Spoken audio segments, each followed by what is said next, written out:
From deputy's gun to final injection, Dilbeck's last day. Hello friends.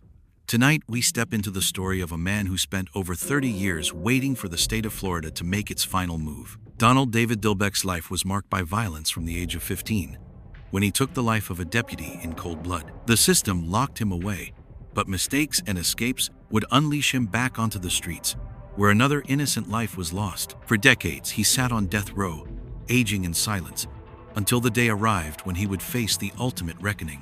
But in his last moments, Dilbeck did not ask for forgiveness. Instead, he delivered one of the most shocking final statements Florida had ever heard, aimed not at his victims, but at the state's governor. Stay with me until the end, because this is not just a story of crime and punishment. It's about how a broken system and a defiant man collided in one unforgettable ending. Dear friends, when we talk about Florida's death row, few names draw as much debate as Donald David Dilbeck. His journey to the gurney wasn't quick. It spanned more than 3 decades, riddled with escapes, mistakes, and chances the system should never have given him. His final day, and the words he chose to speak before leaving this world, remain burned into the memories of those who watched. But to truly understand how it came to this, we must go back to the very beginning, to the night a troubled boy crossed paths with a deputy, and everything spiraled from there. Born on May 24, 1963, in Florida, Donald Dilbeck never had what most would call a childhood.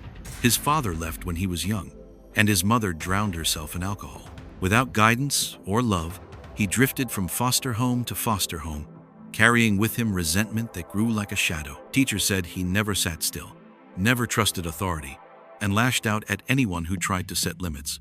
By the time he hit his early teens, school was no longer an option. He had dropped out, choosing instead to live off the streets, stealing cars, and scrounging for a sense of control. It was in this chaos, at just 15 years old, that he would make a decision that sealed his fate forever. It was the spring of 1979 when Deputy Dwight Lynn Hall spotted a suspicious car parked near Fort Myers Beach. Inside sat Donald Dilbeck, skinny, restless, and holding secrets he couldn't control. When the deputy approached, Dilbeck panicked. He ran, was chased, and in the struggle, wrestled away Hall's service weapon. 2 gunshots echoed through the night. Hall fell to the sand, never to return home to his family. The state had every reason to seek the ultimate punishment. Yet because of his age, the court spared him. Instead of the electric chair, he was sentenced to life in prison without parole. Society believed the danger had been contained, but what no one foresaw was how many cracks existed in the system that was supposed to keep him behind bars. 4 years later, in a stunning failure of justice, Dilbeck escaped. He was captured, given additional time, but then transferred to a lower security facility. It was there, in 1990, that he escaped again, this time walking away from a work detail with chilling ease. Just days later, on June 24, 1990, he wandered into the parking lot of Tallahassee Mall. 44-year-old Robbie Fay Vann was sitting in her car, likely thinking only of errands and family, when Dilbeck struck. Armed with a knife, he tried to hijack her car. She fought back bravely, but in his rage, he stabbed her again and again. Witnesses recalled the chaos, her car crashing, her screams cut short, and Dilbeck fleeing on foot. He didn't get far. Within hours, police tackled him in a nearby backyard, the murder weapon still in his hand, his clothes stained in blood. The public outrage was immediate and fierce. How could a convicted cop killer, sentenced to life, ever be outside prison walls again? For many, it wasn't just Dilbeck on trial now, it was the Florida prison system itself. In 1991, the courtroom fell silent as prosecutors laid out the case. Photos, testimony, and Dilbeck's own confession painted a clear picture of brutality. His lawyers tried to soften the image. They argued he was a broken boy, damaged from birth, unable to control his impulses. They asked the jury to spare him, not for his sake, but for his family's, and died. But the evidence was overwhelming. Robbie's family sat through the painful details. The last moments of her life laid bare. The jury deliberated. The verdict: guilty. The sentence: death. And so began the long wait. Lawyers filed appeal after appeal, pointing to his troubled childhood, his unstable mind, and even claiming brain damage. But every court, state, federal, and even the Supreme Court turned him down. Victims' families waded through it all, carrying wounds that time refused to heal. On February 23, 2023, the sun rose over Florida State Prison with unusual stillness. Donald Dilbeck was awake in the Deathwatch cell, just feet away from the chamber where he would take his last breath.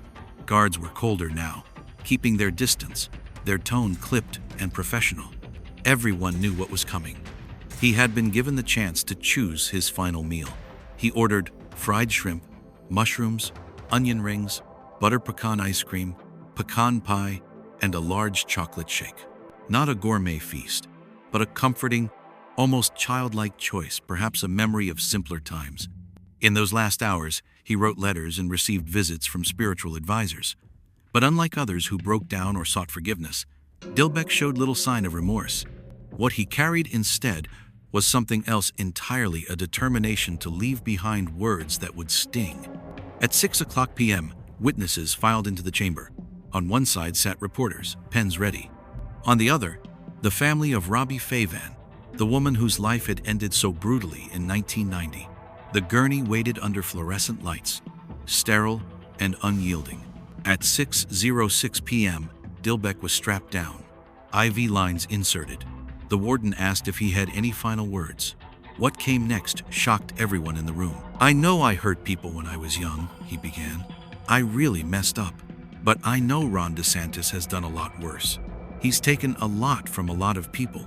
I speak for all men, women, and children he's put his foot on.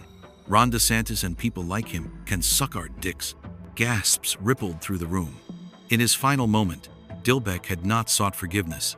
He had not spoken to his victim's family. Instead, he unleashed rage at the governor of Florida, making his execution a political statement rather than a personal reckoning. 6 minutes later, at 6:13 p.m., Donald David Dilbeck was pronounced dead. Outside, Robbie's family faced the cameras.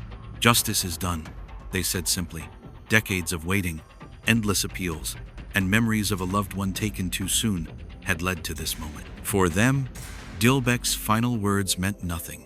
Their pain remained, but the man who caused it was gone. For others, his execution raised larger questions. Was he a boy failed by a broken system, shaped into a killer by neglect and abuse? Or was he always destined for violence, a manipulator who blamed the world instead of himself? What could not be debated were the facts. A deputy dead at 31, a woman slain at 44, and decades of grief carried by two families. Donald Dilbeck's life ended on a gurney, not with remorse, but with defiance, just as he had lived. The story of Donald David Dilbeck is not just about one man's crimes, it is about the failures, fractures, and consequences that ripple across decades.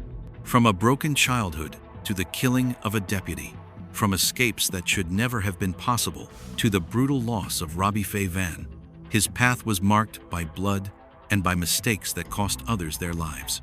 His last words, aimed not at his victims but at a governor, showed us that even at the end, he chose defiance over remorse.